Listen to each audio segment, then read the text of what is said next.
Good evening and welcome to season 4, episode 5 of Conversation with Grandma Polly. Did you know depression is a common mental disorder affecting more than 264 million people worldwide? Many people suffer in silence and shame to avoid judgment from family, friends, and colleagues. Well, The theme song? yeah, you gotta.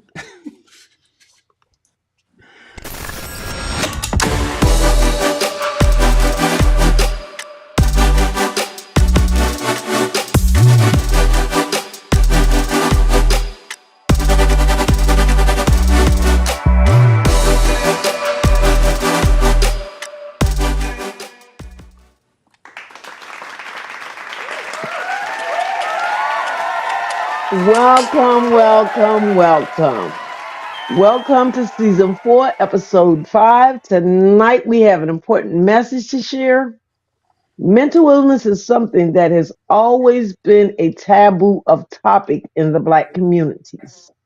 Please take a moment to share this video live as we go into the introductions of our next guest. Please share this video. We have some important information to put out tonight. So if you're just joining us and you're just coming in, please share this video as we introduce our guest, Miniimah Saafir. Tonight's guest is Miniimah Saafir. Miniimah's mission is to teach people a practical way to heal through their pain, 5 minutes at a time, essentially preventing the consideration or attempt at suicide. There are times in life when things can get overwhelming, and Miniimah knows all too well of the dangers of survival mode. Without having the skills or resources needed to deal with the sudden loss of her mother to suicide and the death of her sister to cancer, Miniimah found herself immersed for years in a dangerous game of pretending to be okay. Miniimah created Empower You Coaching as the educational branch of her networking company, New Connections Global LLC. Today, as a certified emotional wellness coach, Miniimah helps clients heal through her SEED experiences. That's SEED, sudden events of emotional distress, and also by learning and using Miniimah's programming, The Magic of 5 Minutes. Miniimah is the proud mother of 3 and survivor of anxiety, depression, and PTSD. Miniimah is passionate about teaching simple yet powerful skills that she credits with saving her life. To learn more about Miniimah's journey as a mental health leader and how to support her, visit Miniimah on Instagram at m_poweru. That's m_POWERU. And on TikTok at m.poweru. That's m.power_u. So without further ado, Conversations with Grandma Polly friends and followers, let's give a warm welcome to our very special guest, Miniimah Saafir. Hello, hello, hello. First, I want to thank our viewers for coming in, and you guys, help us welcome Miniimah Saafir. I think I pronounced it wrong the first time. It's a beautiful name, though. It was I met you through a mutual friend of mine, and it was just such a pleasure getting to know more about you, and because me myself have battled depression, and many times we battle it in silence. We don't tell others how we feel or what we're going through, afraid of judgment. Or you hear the stories of, oh, why are you depressed? You have a job, you have a home, you're doing this, you're doing that. You have no reason to be depressed. And so many people, they just keep it to themselves. And unfortunately, sometimes we get stuck in those dark holes, and some of us are able to come back, and we lose a lot of them who are not able to turn it around. And if you would give me just a little bit of your story as we welcome you, then we'll go into our questions because, from childhood to adulthood, it's been a battle for me. Yes. Thank you so much for having me. This is such an amazing platform, and your organization and your mission is just amazing. And the feeling is absolutely mutual. I couldn't wait to hear more about you and your story and your passion with the Big Rig Kids. Um, a little bit about my story. I don't get into a lot of detail simply because everyone has a story, and pain is Right. relative. The story is the story. The pain is what's the same. I lost my mom a year after my younger sister was diagnosed with cancer. We found a brain tumor. They found a brain tumor. Within a week's time, she had surgery. She was at the time 14 years old. And I was a senior in high school when she was diagnosed. And so she had surgery, and then she had blood transfusions and chemotherapy and all of the things that come with attempting to save the life of a person who has been diagnosed with cancer. My mother was a nurse and an avid reader, so she was all too familiar with the prospect of my sister's survival. And almost a year to the day, we lost my mother. At the time, it wasn't apparent that it was suicide, but my mother had battled for many, many years from her childhood with depression. And she hid it well from people that she worked with and the children that she helped. She was a Girl Scout troop leader. She was a nurse in the school that I went to, an elementary school in California. Um, she was always helping people. She worked in group homes, and her passion was helping young people through the challenges that they experience in life. So, as I said, my sister was diagnosed in January of 87. In January of 88, I lost my mom. And then in December of 89, we lost my sister. In the midst of that, we also lost an uncle. And I got married and divorced. And needless to say, all of that within a 2 year span, 2 or 3 year span, for someone who was entering into adulthood was overwhelming, to say the least. So I had begun developing ulcers based because of this stress. I didn't know what to do with the experiences that I was having.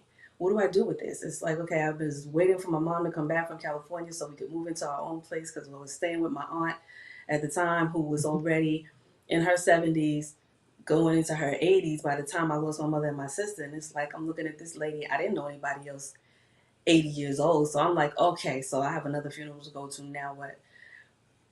Needless to say, my aunt lived to be 104, thank God. So she was my rock. She was one of the reasons exactly, without her, I don't know where I would be today. Just having that one person that was consistent, that solid one person in my life that cared that I was alive, That's from day to it. day. And I'm gonna stop you right there because I mean, just that right there in a package is a lot for someone as an individual. And you started dealing with this stuff when you were at high school, with your sister being diagnosed, and it just seemed like it just never stopped. It just kept going and going and going, one thing after another. And when we look at life today, just the last 2.5 years from COVID, COVID has affected us in so many different ways, from my little people all the way up to adulthood to the elderly and beyond. Mm-hmm. And we all have something that we're dealing with, even if we don't talk about it. And I understand that. you got yourself into meditation. So, how did you learn about meditation? So, my mom was only 39 when she passed. She was just shy of her 40th birthday. So, just getting to 40 was like every day was just kind of like, if I can get to 40, I think I can do this life thing. Um, 3 years before I actually started meditation as a practice, a friend of mine was hosting Saturday sessions and she would have guest speakers, etc. And I was talking to her, and at the time, my aunt was at that point 100 years old. I was the sole caregiver for her. I had two school age children and an infant on my hip, and I was single as well. And I was talking to my friend, and I'm telling her all the things that I'm going through and all of the things that I've been experiencing, and I'm just going, running.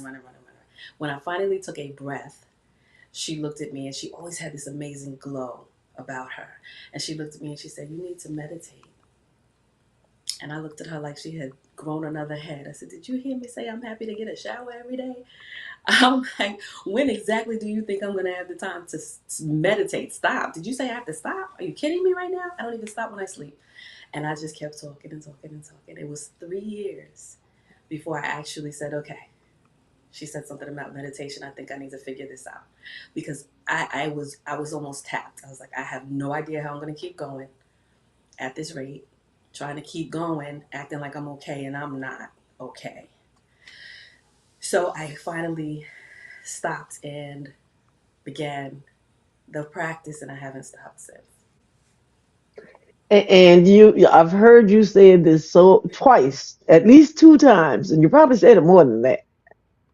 You kept telling yourself that you were okay. But what I need people out there to understand is it is okay not to be okay. That's right. Once you recognize that you're not okay, that's the time you seek the help that you need. Going into denial doesn't help. No. Mm-mm. It just puts you in a whole nother situation. It's like falling through that black hole. At least for me, that's what it is. Very It's like dangerous. falling deeper and deeper into that black hole. But when you first realize that you're feeling this way, that's the time you need, to seek that help. And there are techniques, and everything is not medication. Some people have to be medicated, and some people don't. It's just realizing, when you're not feeling yourself. So with you, Miniimah, how long have you been meditating? I've been meditating now almost 11 years. Almost 11 years. And when you say, it's okay not to be okay, it is okay not to be okay. The challenge is most people who get into adulthood, because my challenges didn't start when my sister got sick. That was the icing on the cake. That, and then my mother passed, and then it's like, whoa, wait a minute. I wasn't feeling good before this. It's like the pandemic, you know. There were people who were stressed out and struggling with anxiety and depression prior to the pandemic happening. And then when the pandemic happened, everybody got a taste of this. Oh, shoot, I'm by Mm-hmm. myself in this, but I'm not by myself in this, but I feel like I'm by myself in this. What do I do about how I'm feeling now in this space? You know? So it's, yeah. Right. I Yeah. agree. And go ahead. No, I've been, And when it's you been about said that, 11 years. Yeah. it's been around. It's been around forever and a day. And it's not just us. When you think about it, our parents, our grandparents, and so forth, it just carried in from one generation to the next because we grew up during a time where we weren't allowed to feel. No, that's You called know, survival mode. It's called survival yeah, mode, and it was passed down. And we should be thankful to those who came before us, and not angry because they didn't know how to show us how to deal. They did the best they knew to there do, you go. and we And survived. they were stronger.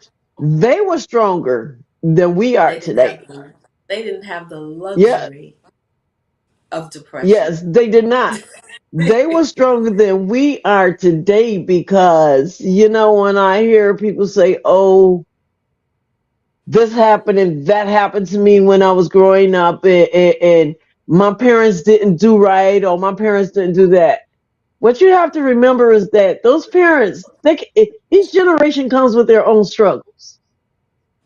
And none of them come with a And back, book, an instruction book. they, there you go. None come with an instruction book, but each generation has its own struggles.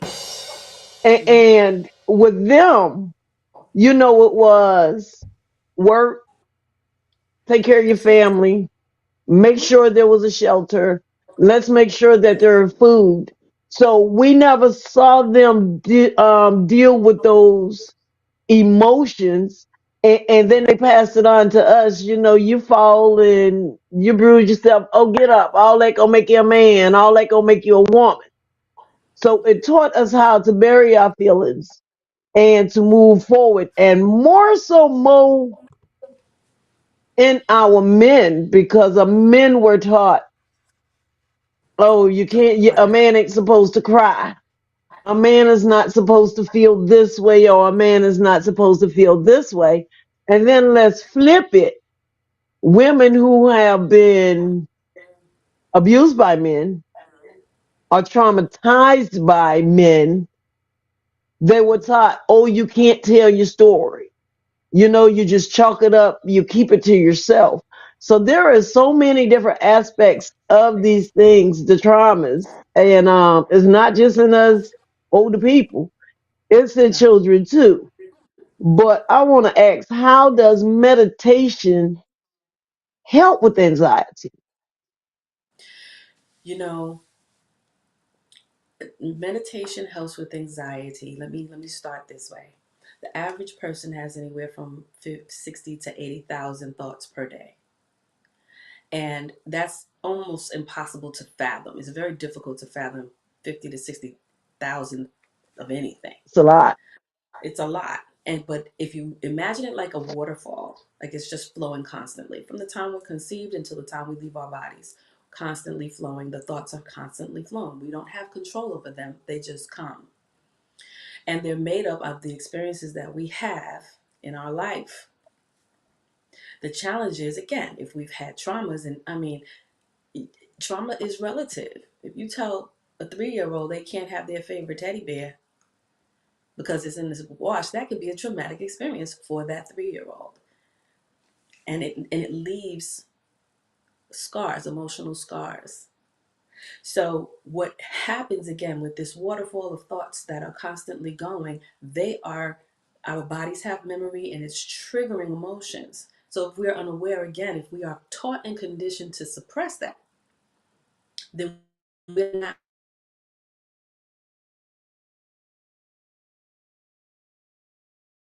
ever dealing with it. But with meditation waterfall, you're not going to stop the thought process. One of the misconceptions is that you are trying to stop your thoughts or clear your mind. And again, those thoughts are constantly flowing without your permission or request. So when you sit behind the waterfall, when you become the observer of the waterfall, of the thought processes that are coming, of the sensations that you're feeling in your body, of the emotions that you're feeling inside, now you can be more mindful, more aware of what's going on.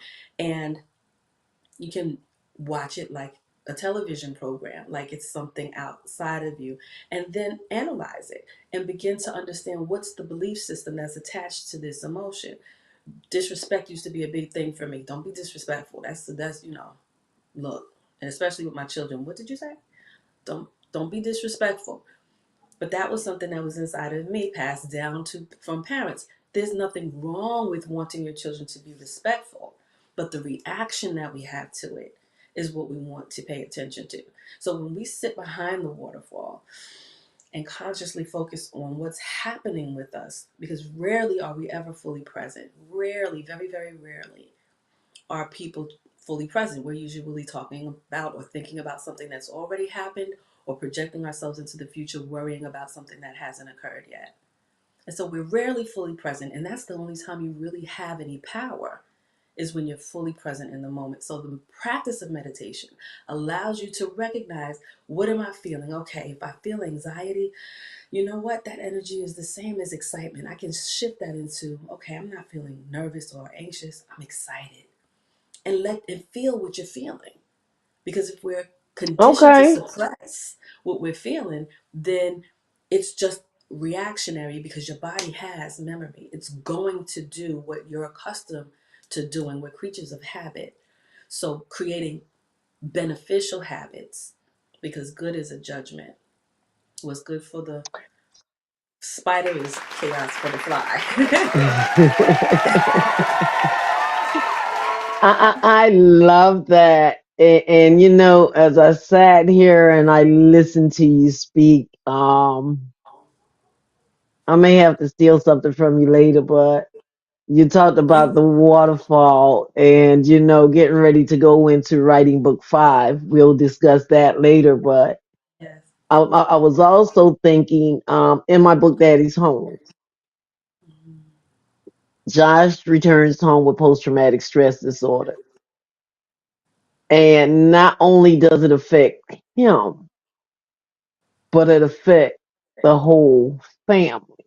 Absolutely. And not only does Josh seeks the help that he needs, but the whole family goes into counseling. And we're going to put a pin right there for a second because we're going to go into one of our breaks and we will be right back, guys. Remember to share this video because there's a great information that's coming out tonight.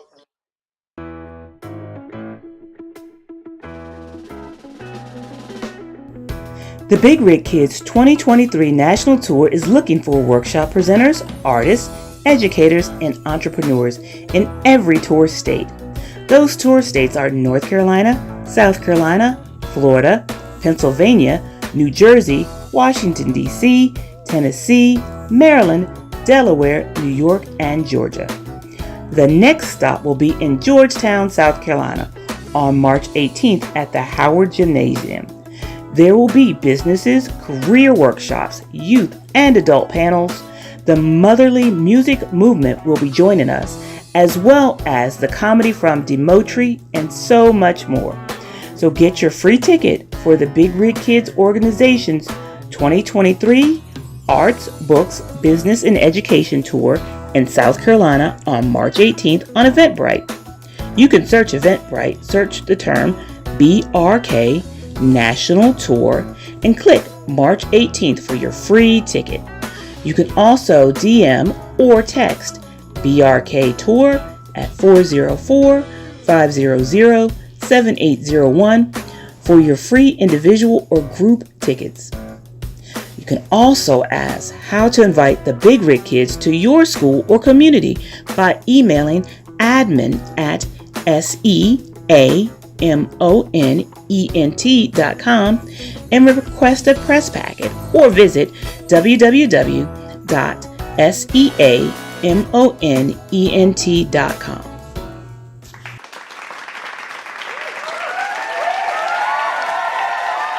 Thank you, thank you, thank you for that wonderful message, Mr. Nitra McDuffie.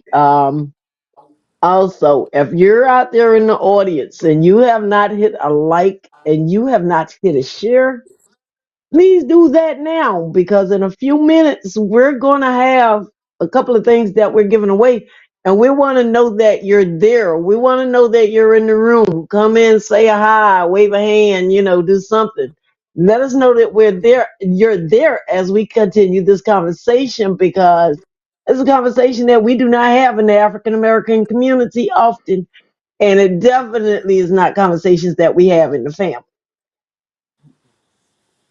So I mean, in what you were saying, Miniimah, you know, I have to say it slow because I'll mess people's name up real bad. I'm good with that because I'm country and it comes out that way, but it's all You got okay. But yeah, so you know, with this meditation, tell me who meditation is for. Meditation, as far as I'm concerned, is for everyone. I've heard people say, "Oh, yeah, I used to meditate," and I don't understand that whole phrase. I just don't understand it. And I guess it's a blessing if a person doesn't feel that they need it. I don't know if that's a accurate statement either, because again, it took me 3 years to just sit still and figure out what this was. And I believe there's such a misconception about it. But I taught my daughter when she was 3 years old. When I started meditating, I taught her and my other two children. And it's a skill set that that you can use throughout your entire life. We are conditioned to suppress how we feel. We're conditioned not to express how we really feel about a lot of things. If someone begins crying, the first thing out their mouth is "I'm sorry," because we're taught and conditioned that that's not acceptable to have these kinds of emotions, or that's private and it's not supposed to be shared. But if you're hurting and you are practicing ignoring yourself, you are sending a message to yourself that you are not important enough to pay attention to. And it reinforces the insecurity and the frustration, and it reinforces those things. So when you spend the time, we have 168 hours in the week.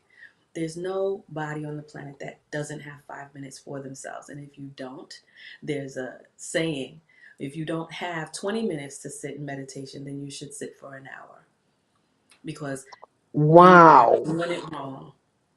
You're doing this life thing all wrong. I hear you. I'm gonna back up a little bit because we talk about the hows and the all of that. But what is meditation? Because I hear you say some people, may have been doing it all wrong, not getting involved. But what is meditation? Meditation is simply the practice of bringing yourself fully present in the moment.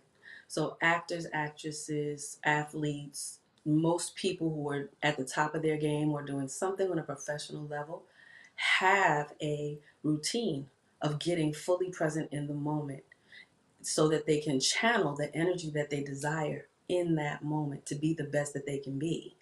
So, meditation is simply being mindfully aware of the moment that you're in, what's going on. A lot of times when we are reactive to things, we're reacting to something that's not even occurring in the moment. It's an idea or it's a memory of something that we've experienced before. If you can label how you feel, then you're pulling something in from your past. We've all heard that phrase, "I don't even know how to feel right now." That means that you are fully present in the moment. You don't have any reference point for what's going on. And that's the neutral place we want to be so that we can respond and not react to the things that are happening. I don't ever want an emergency reactive team. I want an emergency response team to come to my aid. And we have to be our own emergency response. It's funny that you say that, and it clarify. I mean, it brings such clarity um into the picture because I'm a retired truck driver, and this is how the big rig kids was birthed from this. And I can remember when I first went into trucking, they taught us you don't react to situations when you're driving and a car cuts you off, this, that, whatever. Be prepared to act. Mm-hmm. Because when you're reacting, the only thing that's coming out is what's there right then. But if you're prepared to act, you already have that brain mindset. If this car cuts me off, then I know what it is that I need to do. Exactly. So, yeah, that was awesome. I saw the last statement that you had up here on the bottom. Kenny, could you put that back, please? Um, the one that you just took down. Um, how can we start and where and how can we learn? Well, That's a question for you, Miniimah. yes. Well, okay. So there's no way to do it wrong except to not do it at all. Because the more you do it, the better you get at it. If it's not a habit already, it's going to be uncomfortable. It's going to be uncomfortable because it's new and different. And we are creatures of habit. So we lean towards what's familiar, whether it's beneficial or detrimental. Then you can take the whole idea of someone who goes to the gym every morning or 3 times a week. After a couple of weeks, few weeks of that, their bodies crave it. They need to go to the gym. This is why we have gyms in the hotels now. So when people travel, they can still get their workout in because they've become conditioned for that behavior. It's the same thing with someone who smokes cigarettes. We know that's not the best thing to do with our time and for our bodies. But after a couple of weeks, your body is craving it. This is what an addiction is. So it's best to create addictions that are going to help you develop going through life. Um, I taught my 3-year-old to meditate. The rules are no talking, no moving, no sound, keep your eyes closed. When you play a game like that with a child, it's challenging. And if you have little children who are rambunctious and full of energy, which all of them are, but they see you sitting, you explain to them, okay, we're not going to talk for the next 4 minutes, not till this bell goes off. We're not going to talk at all. They're going to peek out through their eye and they're going to check and see, and they may touch you and move you and try to get your attention. But after a couple of times of them saying, no, no talking, no moving, no sound, keep your eyes closed, then they've learned to control themselves. You know, the Dalai Lama said, if we taught all school age children to meditate, we could eliminate violence on the planet in 1 generation. Because we will have taught them it's okay to feel what you're feeling. It's okay to feel what you're feeling. Feel it. Let it pass. Emotions are energy in motion. So if we're suppressing it, this is why we have so many people on so much medication, because you're suppressing it and that energy has to manifest. It's going to create something in your body if you don't let it go.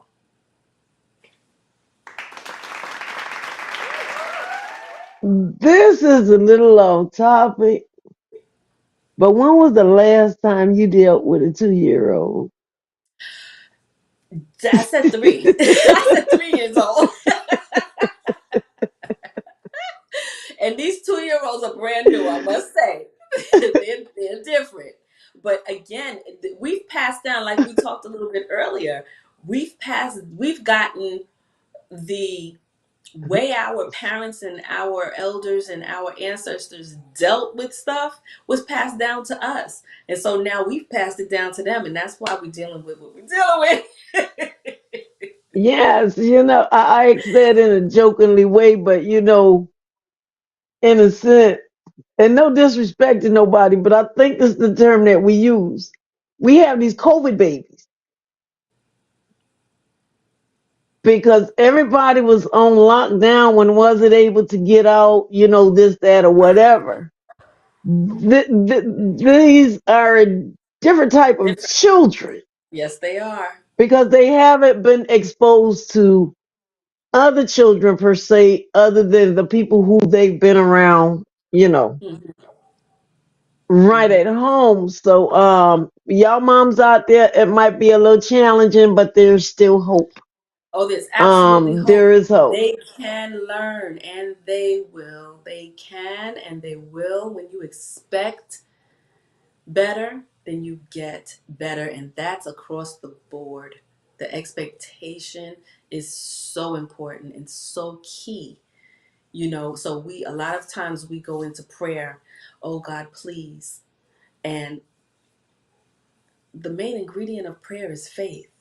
So you can't go begging. You have to go with expectation. And so that meditation helps to develop that belief.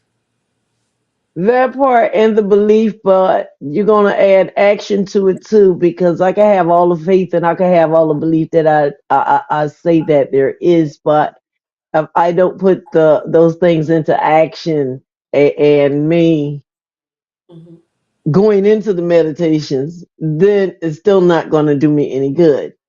But Mm-hmm. this is going good. I want you to hold that thought right there. But before we go to this next commercial, we have a number from 1 to 45. Okay, guys, it's the numbers game now. From 1 to 45.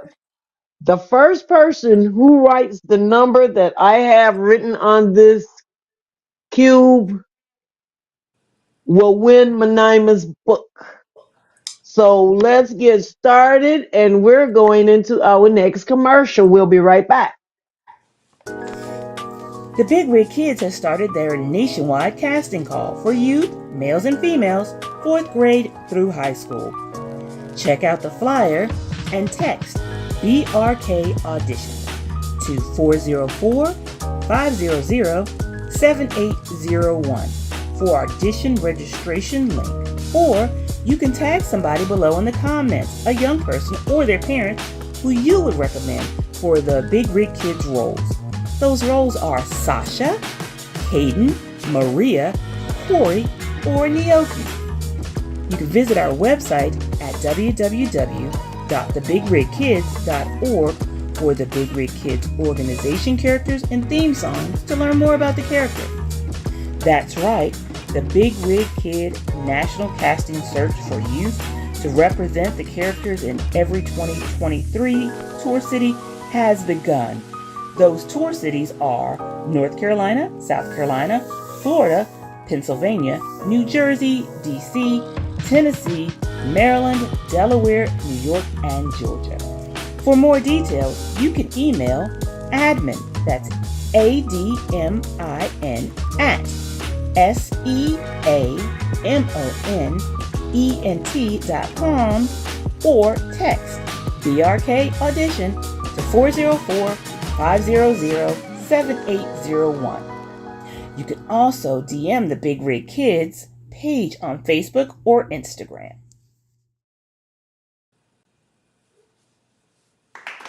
Yes, yes, yes, guys. It's that Big Rig Kid audition. We're looking for children in every state. We have 10 states, 11 states. We picked up Tennessee. So we have that 11 state tour going on, and we did table readings yesterday with some of the children who have already been selected out of North Carolina and South Carolina. And it was awesome, guys. And we want to have children from every state involved in this because we want big rig kids in every state that we travel to, because they deal with some of the things that Miniimah is speaking about tonight: the anxieties, the depression, the loss of, and so many different things. And I don't know if you guys understood me, but y'all need to type the number in there in the comment that y'all think I have written on that block. And I think Aaron Grissom and Tamika Singleton for typing your numbers in there, but y'all number is not right. Y'all can keep typing in until someone puts the right number in there. Manaima, we really want to give your book away tonight, but I'm just seems saying, yeah, like I've got the they, journal. I've got the journal, or yeah, that's where I was going next. Tell us what yeah, you or the have and breakthrough. what you're giving away. I have this is the my first book project called The Breakthrough, and it is available through me directly. It is a compilation of Okay, let stories me written. interrupt you. Let me interrupt you. Tamika Singleton put in 32. So, where my camera at? Tamika has it, guys. Congratulations. She All put in number right, We have 32. a winner. congratulations, awesome. This is Yes. the journal. I want to thank you guys for participating. And I'm sorry for interrupting you, Miniimah, but now you could come back and tell us all about your book and your journal. And yes.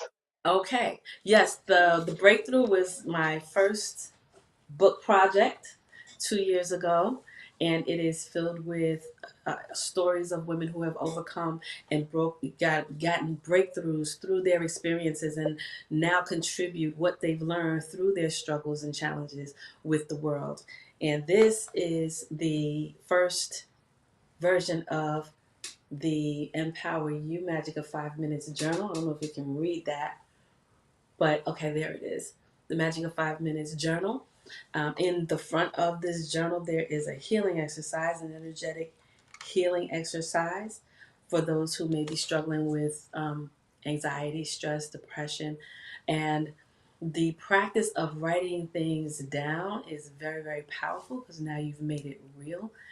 I discourage people from writing down the challenging parts of life in their journal. There are other things we can do. We write down those challenging things, the things that we don't want to experience. Those things should be written on a piece of paper that can be destroyed so that you can destroy the energy. But the journal is for your affirmations to really create the life that you want. Write out what it is that you do want to experience. We are very practiced at talking about the things we don't like, and we are Okay, hold up a minute. Hold up a minute. Hold up. Repeat from the positive things that we write down in the journal to the part that we write on the paper and destroy. Let's pick up right there again, please. yes. We, again, the practice of writing is very, very powerful. People who have achieved goals, people who achieve those great heights in life, write things down. They have what's called SMART goals, and that's really writing down the things that you want in vivid detail, and then em- embodying the energy as if it's already done. That's a proper prayer, because when I know I'm having company, I prepare for that. It's the same thing with your prayer. When you say a prayer, you now have to know that it's already answered, and begin preparing for that blessing. So when we are writing, it's not a diary, as we know, diaries with young girls writing all of the things that happen in their day, or who they have a crush on, or the things that have occurred. In a journal, it's a deliberate writing of the things that you want to experience in a way that you're helping it come to pass. So it's your everything that we do, everything we think, everything we say is creative energy. Everything is energy. There's nothing you can see, hear, smell, taste, or touch that's not energy. And so when we understand the power of our words and the power of our thoughts, the power of the written word, now you can use that to your benefit to create the life you desire. It's Mm, that's some deepness right there. Hold on a second. Anybody out there have any questions that they would like to ask Miniimah? And also, y'all give some hearts and congratulations to Tamika Singleton on yes, her congratulations. win of this author Yes. book set. Anybody has a question, because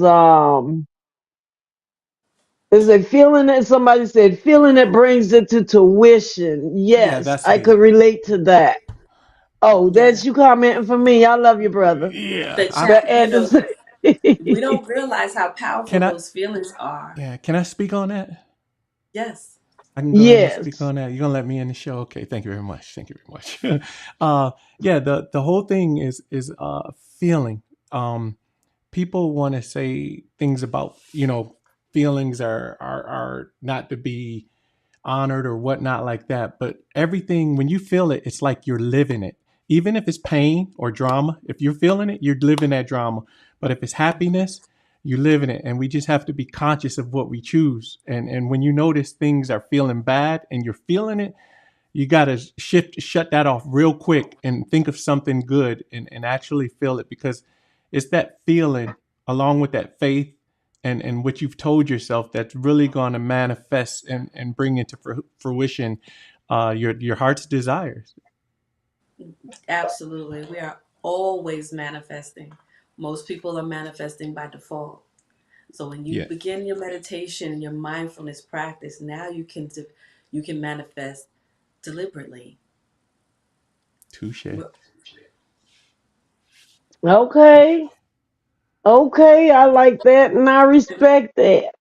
Now, Miss Manaima, if someone wanted to purchase your book, Okay. how?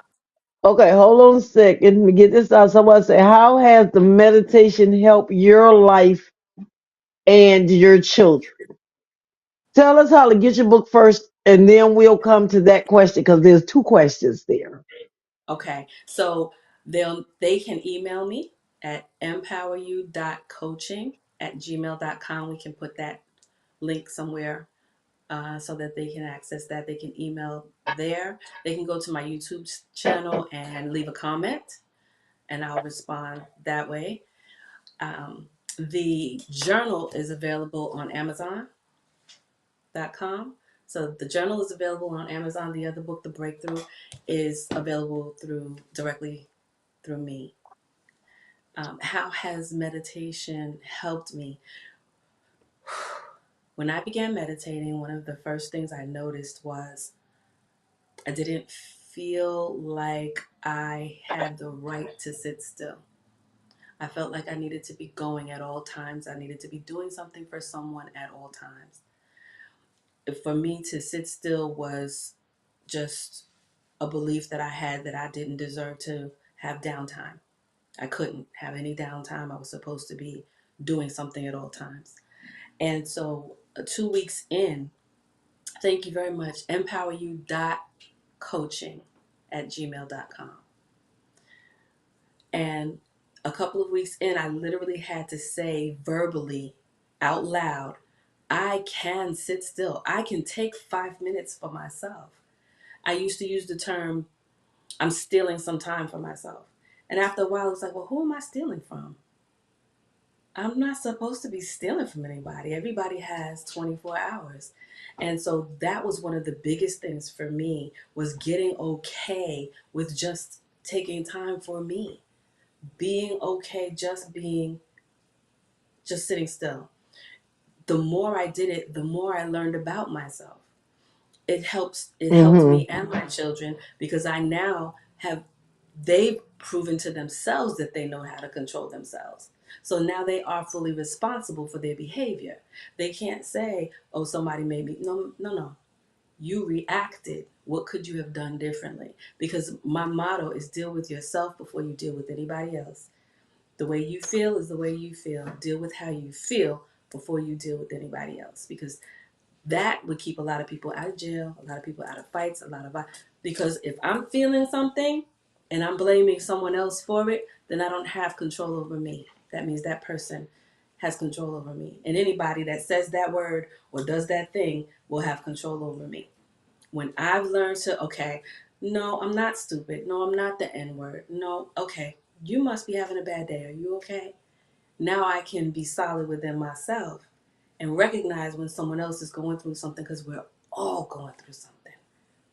So when we learn to be compassionate with and for ourselves, it's a lot easier to give. You can't give something you don't have. So if I'm not being compassionate and patient and loving and kind to myself, I can't be that for or to anyone else. So it develops a lot of awareness. That makes sense right there. I mean, that makes a lot of sense. But what changes, someone asked, what changes have you seen in your children since incorporating meditation into your lives? What changes have I seen in my children? They were really young. So my youngest one is now 14. So she's been meditating pretty much her whole life. So I haven't seen any changes there.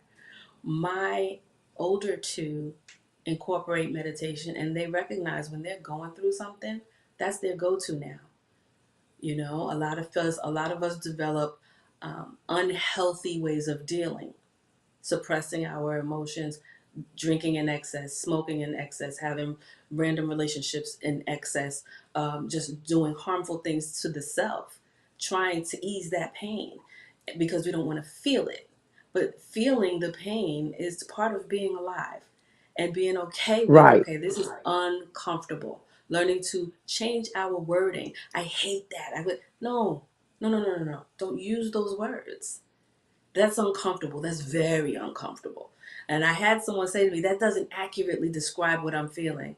That's good. You don't want to accurately describe what you're feeling because now you're feeding that. I used to describe my life when everything blew up. I said it felt like someone took my life and dropped it in a blender and hit puree.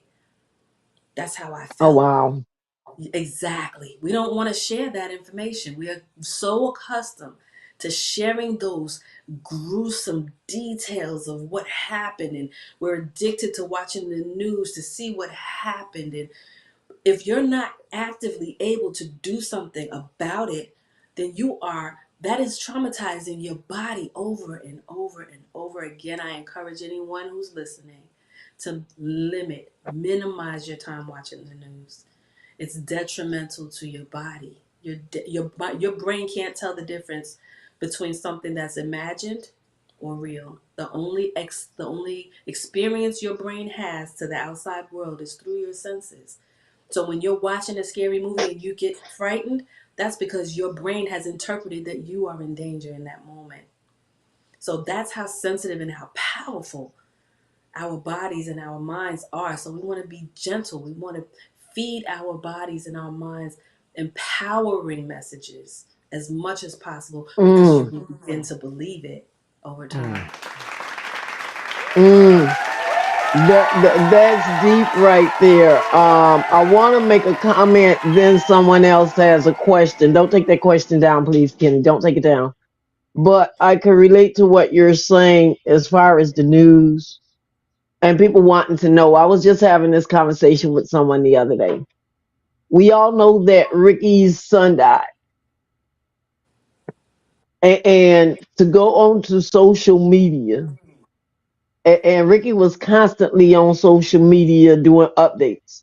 But just to go through some of the comments, it's like he's saying he feel this way and he's saying he feel that way, but he's not telling anybody how his son died.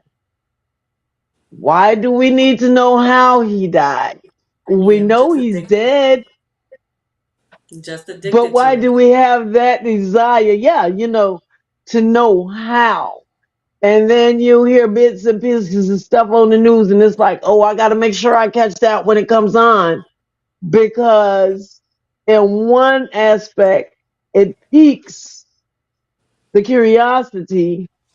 And then on the other side, they have made us so numb to where nothing surprises us anymore. That's no good. It isn't. They have taken away the shock factor. That's the word I was looking for. We live in a None world of now us. where there is no shock factor. It's like, oh, that happened. Oh, didn't something like that just happen a couple of days ago? And you go on about your business because it appears that it has become the norm. Tamika Singleton wanted to know, do you always meditate alone or do you meditate with your children also? I don't meditate with them as frequently as I used to because they're now a little bit older and they have their own way. Like my youngest daughter sleeps to meditation every night. So does my son. My oldest daughter, I'm not quite sure how she practices, but I know she still does. I Mm-hmm. meditate by myself most of the time. I strive to stay in meditation, to be honest, because again, it's simply the practice of being fully present in the moment and aware of my experience, of what I'm experiencing in the moment. Um, as far as I also have a morning meditation, anyone that's interested in participating in that can email me and I'll give you access to that, where we do a morning meditation, a practice of the magic of 5 minutes. And again, it's called the magic of 5 minutes because if you simply do a minimum of 5 minutes at least once a day for 30 days, you'll have your own story. You'll have your very own understanding of the power of focusing where you want to focus. You know, it's That. it's the practice of being fully present and directing your energy where you want it to go. Because wherever we put our energy, wherever you put your attention, that's where your energy flows. So when we talk about the things that we don't want to experience, I can't stand that. I can't stand when they do this and they do that and they said this and I can't. And we go over it and over and over again. You're actually feeding the fire of something you don't want to experience anymore. And so the addiction of that is one part of mindfulness, not contributing to the conversation. If you're accustomed to doing that, it'll seem really difficult at first. I stopped watching the news in my Mhm. 20s because I was already so raw from my own personal experience. I couldn't watch the news and something happened to anybody. I was in tears again. It would take me Mhm. days to get over one news program. Mhm. As I began to study wealthy people and millionaires and successful people, they don't watch the news for 2 and 3 hours a day. They Mhm. don't, because Yeah. they're aware of how powerful that energy is. They're very specific and very deliberate about the energy that they engage in. Mhm.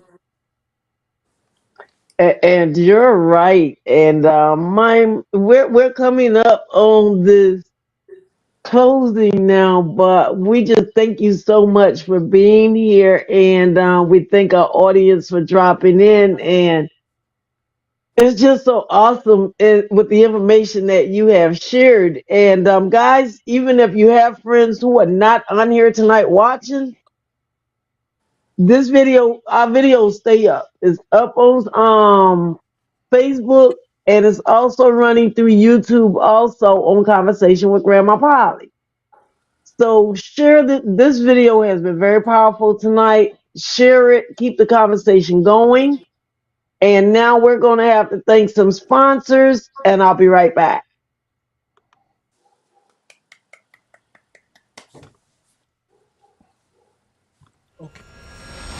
Grandma Polly and the Big Rig Kids would love to recognize and thank our sponsors for their generous support of the Big Rig Kids organization. Simone Enterprises and Entertainment Company, KJ Multimedia Solutions, and TNT, your special agents real estate team. All right. And Miss Mama Naima, we're going to let you give your close. You got 60 seconds to give your closing thought, and we'll be back. Oh, awesome.